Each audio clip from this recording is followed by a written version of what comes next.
Mobile এনে পিছনে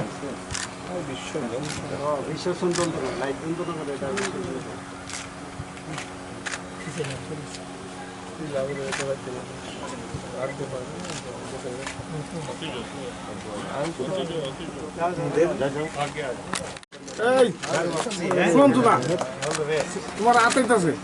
अरे दादा होता रात हो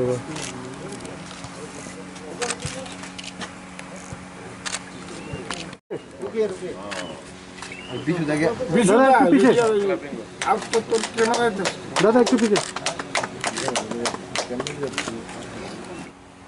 इससे पहले 18 अक्टूबर 1921 को सूचीबद्ध और सक्रिय एनएलएफटी बीएम कैडर में से एक लेफ्टिनेंट जयबा कलई उर्फ लेफ्टिनेंट जमातिया ने बीएसएफ त्रिपुरा के सामने आत्मसमर्पण किया था।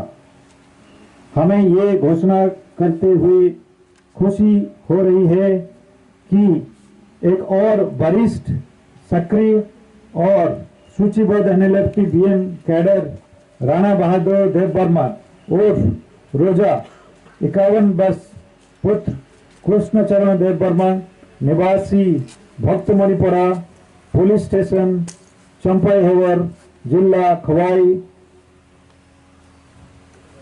जो एनएलएफटी बीएम समूह में सेल्फ स्टाइल कैप्टन का पद धारण करने के दावा करता है, उन्होंने भी आज सुबह बीएसएफ के सामने आत्मसमर्पण कर दिया।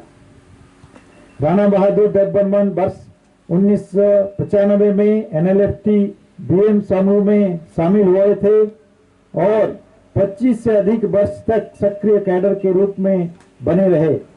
वर्तमान में वे एनएलएफटी बीएम की महत्वपूर्ण शिविरों में से एक कैंप में कैंप कमांडर के रूप में वरिष्ठ जिम्मेदारी संभाल रहे थे। आज की तारीख में उन्हें राज्य सरकार द्वारा प्रकाशित सूची के अनुसार एनएलएफटी बीएम समूह के एक सक्रिय कैडर के रूप में सूचीबद्ध किया गया है। उल्लेखनीय है कि उन्होंने 26 साल के युवा उम्र में अपने माता पिता और परिवार के सदस्यों को गांव वर्तमनीपरा में छोड़ जंगल में चले गए थे। आज राणा बहादुर ने अपने घर वापसी को चुना है और अपने परिवार के पुनर्मिलन में उन्हें 25 से अधिक वर्ष के बाद अपनी छोटे भाई और बड़ी बहन से मिलने की अवसर मिला है। अतीत में बड़ी संख्या में एनएलएफटी कैडर बीएसएफ और अन्य सुरक्षा बलों के सामने आत्मसमर्पण कर चुके हैं और वर्तमान में वे सभी मुख्यधारा में शामिल होने के बाद खुशहाल और शांतिपूर्ण जीवन जी रहे हैं। रिकॉर्ड के अनुसार अब तक 24 ऐसे एनएलएफटी कैडर बीएसएफ त्रिपुरा के सामने आत्मसमर्पण कर चुके थे, यानी 1917 में 5, 1918 में 12, 19 में 3, 20 में 3 और 21 में 1। राणा बहादुर बीएसएफ के समक्ष आत्मसमर्पण करने वाले 25वां एनएलएफटी कैडर होने जा रहे हैं।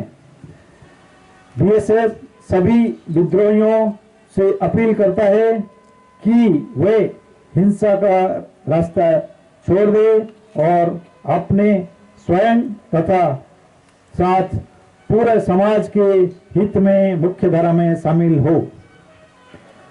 हम राज्य के उन युवाओं से भी अपील करना चाहते हैं जो आज भी एनएलएफटी में शामिल होने के लिए झूठे वादे से आकर्षित हो रहे हैं।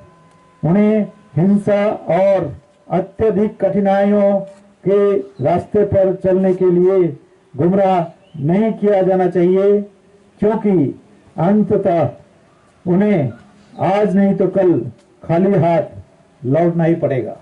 धन्यवाद।